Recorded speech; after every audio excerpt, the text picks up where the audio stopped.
Vandiperiyar government UP. സ്കൂളിൽ പഠിക്കുന്ന 5ാം class വിദ്യാർത്ഥിയെ അയൽവാസിയായ യുവാവ് മർദ്ദിച്ചതായി പരാതി. സംഭവം നടന്ന 3 ദിവസം പിന്നിട്ടിട്ടും പോലീസ് കേസെടുത്തില്ല എന്ന ആക്ഷേപവും ചൈൽഡ് ലൈനിലും പരാതി നൽകിയിട്ടുണ്ട്.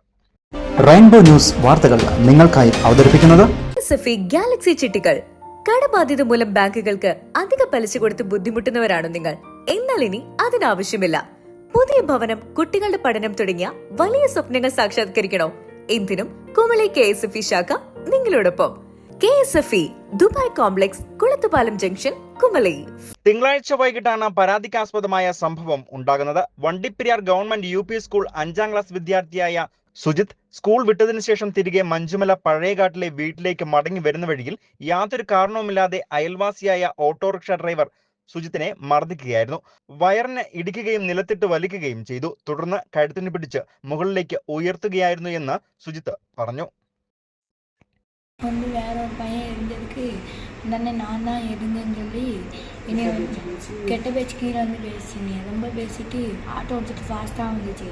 ஒரு 2 பையன்மாரு பின்னாடி அப்படின்னாங்க. இப்போ ஒரு பையன் சொல்லியிருக்கான், அந்த பையன் தான் இருந்தான்னு சொன்னோடனே வந்து அந்த அதில் பிடிச்சி இப்படி நெஞ்சத்தை பிடிச்சி இங்கே பிடிச்சி கழுத்து பிடிச்சி தூக்கி இங்கே ஒரு விட்டுட்டு அடித்த உடனே இந்த இடமும் ரொம்ப வீங்கி ஒரு மாணிக்கு இருந்துச்சு. வந்து நான் அழுதுகிட்டே இங்கிட்டு போனோடனே அண்ணே படக்குன்னு வந்து இப்படி பிடிச்சி இப்படி தள்ளி விட்டுட்டு போயிடுச்சு. போலீஸ் ஸ்டேஷனில் வந்து சொல்லிச்சு, நான் அண்ணனே என்னை அடிக்கவே இல்லை, நான் தொட தான் செஞ்சேன் அப்படின்னு சொல்லிச்சு.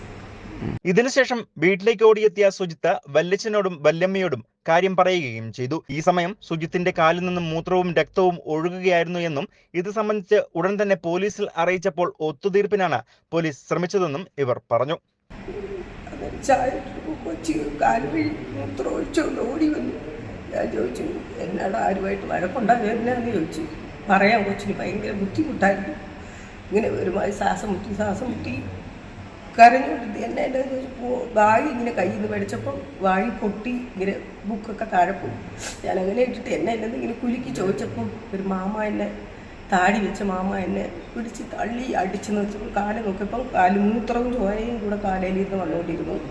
അങ്ങനെ ഞങ്ങൾ അവരെ കടയിൽ പോയി. താഴെ വില്ലേജിലായിരുന്നു അവരുടെ കട. ഞങ്ങളുടെ കൊച്ചി ഇങ്ങനെ ചെയ്തു. ഞാൻ സ്റ്റേഷനിൽ പോയി പരാതി കൊടുക്കാൻ പോകാമെന്ന് പറഞ്ഞ് ഞാൻ അവിടെ ഒച്ച ഉണ്ടാക്കിയിട്ട് ഞാൻ നേരെ സ്റ്റേഷനിൽ പോയി. സ്റ്റേഷനിൽ പോയപ്പോൾ പോലീസുകാർ ഞാൻ പോയി പറഞ്ഞുകൊണ്ട് അവർ പറഞ്ഞു അവനെ വിളിപ്പിച്ചു, നമ്പർ ചോദിച്ചു. അവരെയും വിളിപ്പിച്ച് ചോദിച്ചു, കുഞ്ഞു കൊച്ചിനെ ഇങ്ങനെ തല്ലാവോ, 5ാം ക്ലാസ് പഠിക്കുന്ന കൊച്ചിന് എന്തുമാത്രം പ്രായം കാണും, ഇങ്ങനെ ചെയ്യാമോ എന്ന് പോലീസുകാർ അവനെ വഴക്ക് പറഞ്ഞു. കുട്ടിയുടെ 2 വയസ്സ് പ്രായമുള്ളപ്പോൾ അച്ഛൻ ഉപേക്ഷിച്ചു പോവുകയും അമ്മ വേറെ വിവാഹം കഴിക്കുകയും ചെയ്തു.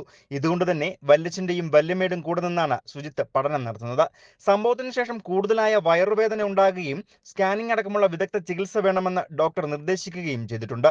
ഇതേസമയം സംഭവം നടന്ന 3 ദിവസങ്ങൾ പിന്നിട്ടിട്ടും പോലീസിന്റെ ഭാഗത്തു നിന്നും കൃത്യമായ നടപടി ഉണ്ടായില്ലെന്നും ചൈൽഡ് ലൈനിൽ പരാതി നൽകിയിട്ടുണ്ട് എന്നും മാതാ അരുൾ എന്നിവർ പറയുകയും ചെയ്തു.